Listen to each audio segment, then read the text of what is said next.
Сколько вилок и ножей нужно человеку? Набора из 12 штук вполне хватит. Именно так считала Евлампия Романова до того дня, как девочка Киса отправилась заниматься в институт хороших манер юных княгинь. Теперь Лампе приходится покупать лёфели для поедания яйца, гобели для торта и массу разных других приборов. А на работе у Лампы тоже сложности.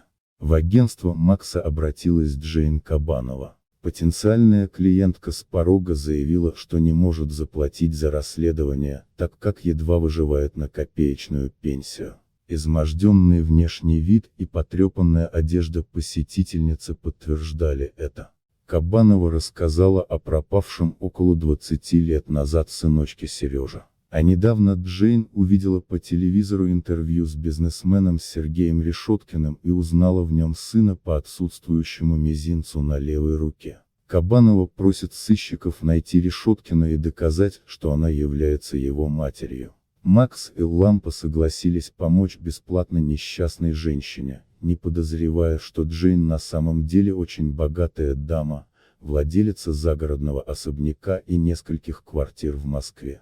Что ж, на этом сюрпризы только начинались, но Лампа никогда не отчаивается и не удивляется.